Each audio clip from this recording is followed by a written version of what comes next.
What's up, guys? Welcome to another video. My name is Malcolm Tibbs. I'm 26 years old right now, and at the age of 24, I was able to retire myself using some of my veteran benefits. I've been doing self-improvement for about 8 years now, and in that time, I've made a ton of mistakes. I've read a ton of books. I've learned a lot of lessons, and I'm going to be using this video today to consolidate all of my experience to give you guys what I feel like is the best way to become attractive. Now, with that being said, before we even talk about the behaviors, one, you need to realize that being attractive is primarily a self-image thing. It's how you think about yourself, all right? There's a term that gets thrown around called frame, and pretty much having a strong frame, having a strong sense of self is going to make you attractive. All right. Now, you can manufacture that. You don't need experience to have a strong frame or to have a lot of self-confidence. You can just decide to have that. You can decide that despite all of the evidence to the contrary, despite my hairline or my skin color or my bank account, I'm going to be confident, right? Just because I feel like it. You can decide that. Now, it's kind of like deadlifting. Just because you have the ability to do it doesn't necessarily mean that you're strong enough to do so, right? You and I, we both can get strong enough to deadlift 700 pounds. That doesn't mean that we can walk up to a 700-pound bar and lift it right now doing a deadlift, right? We're probably not that strong. But you need to understand before we talk about anything else, it's a mental thing. Being attractive is a mental thing. And when you are convinced that you're attractive, other people are just going to roll along with it. It's like wearing a vest in public. People just assume that you're an authority figure. It doesn't matter if you actually are there to do a job or if you're there working with the company, you have the vest on, so people just assume, right? When you carry yourself in a certain way, when you talk and you end your sentences, and you deepen your voice rather than raising your voice, like you're asking questions, it's almost like you're giving commands. Certain things just happen as a byproduct, like on the level of your nervous system when you think about yourself differently. All right. Now, with all that being said, actual tangible things that you can do to be more attractive, they're pretty straightforward, right? Go to the gym, work out, lift heavy weights. One, right? Don't go to the gym and just do cardio. Don't go to the gym and just do abs. Lift heavy weights. All right. Anything that's going to boost your testosterone and make you appear more manly is going to trigger attraction in women. That's just how it works. They can't help it, the same way that if a woman walks up to you and pulls up her shirt and shows you her breasts, you can't help but to get attractive. All right. Big muscles make you attractive. All right. Go to the gym, lift heavy weights, eat a lot of protein. Those things are going to trigger a testosterone, an anabolic response inside of your body, which is pretty much is going to be signaling all of the male hormones, right? And it's going to make you appeal more male. It's going to reduce your anxiety. It's going to make you talk with a little bit more bass in your voice, right? It's going to make you feel a little bit more confident. And alongside with that, groom yourself, all right? Give a fuck about your appearance. Go get your hair cut and have it cut every 1 to 2 weeks, right? Trim your nails. Do the basics, right? When you are wearing clothes, make sure they fit you and wear nice clothing, okay? Give a fuck about your appearance. It goes a long way. Again, let's look at the vest example, right? Having that vest on says a lot to the people around you. People will not even question you. They're just going to assume that you're there on official business, right? Having good clothing on, for example, this is eccentric, but like a suit and a tie, right? Putting on a suit and a tie, people are just going to assume that you're important and they're going to treat you like you're important. And I'm speaking from my own experience. When I wear a suit and a tie, it's like women, they like their eyes light up like, oh my gosh, whoa, wow, let me get to know this man, right? I also find when I'm like taking out the trash or I'm just walking through the neighborhood and I'm wearing my robe, I get the same response. I don't get that same response when I'm walking around inside of sweats and a tank top, because your clothing does matter, okay?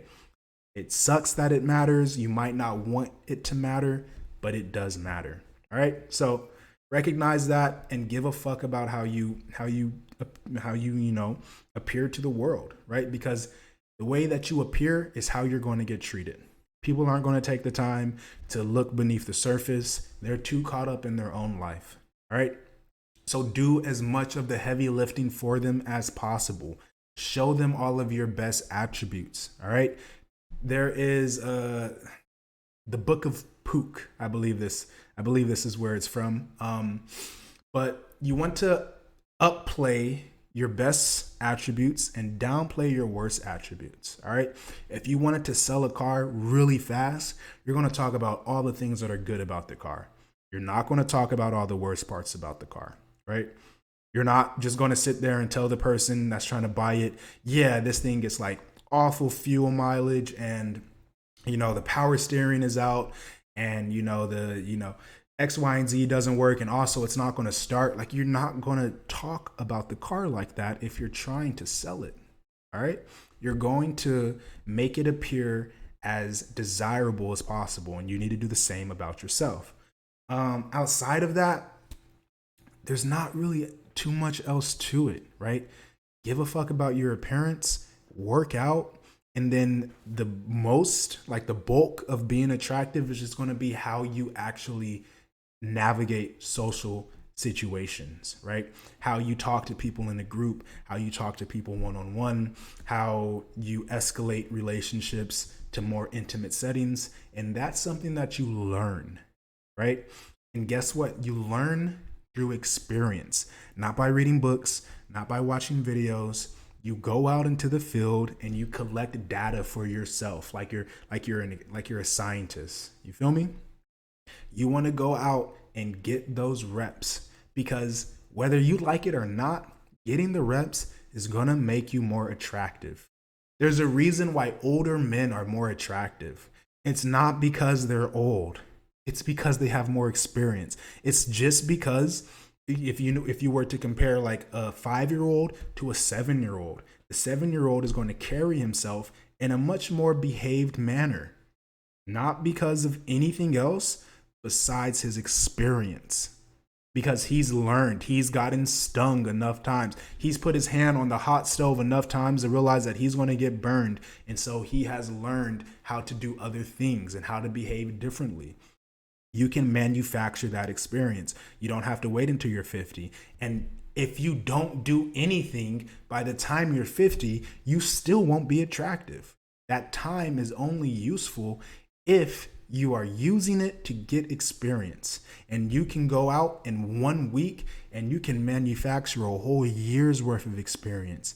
Depending on who you are, right?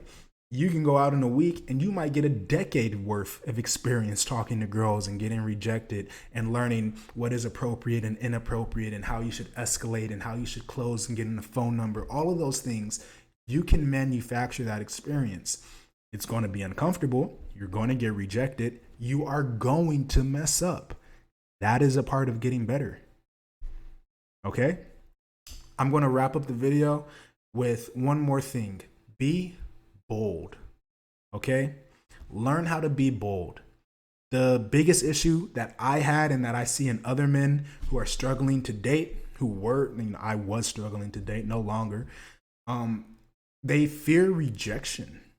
Okay? You're afraid of getting rejected. And the best cure to that is exposure. Now, you can go out and get rejected on purpose, right? But more importantly, you want to put yourself into situations where you can be rejected. So that's going to mean getting outside of the house, right? That's going to mean being in public, maybe even by yourself. That's going to mean walking up to girls, maybe not the cutest girls, just walking up to girls, right?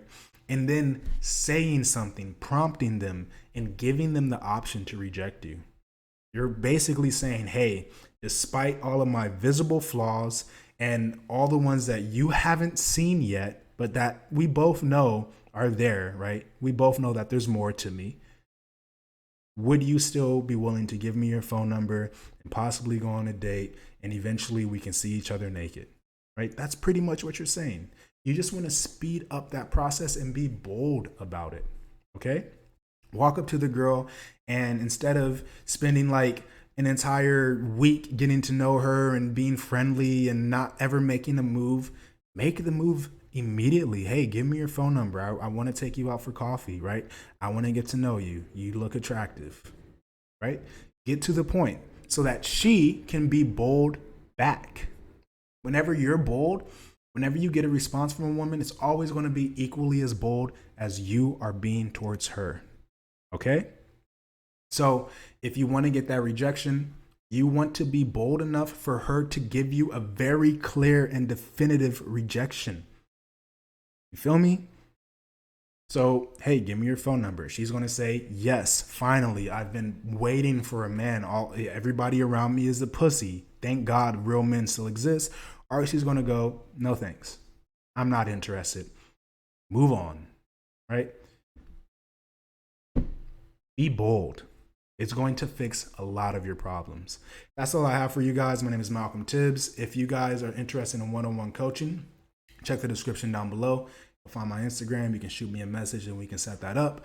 Also, if you're interested in joining a school community with other young men who are improving their dating skills and learning how to be more influential on people around them, there's a community down in the description for you. With all that being said, make sure you like, comment, subscribe, and share this with a friend. And I'll see you guys in the next one. Peace out.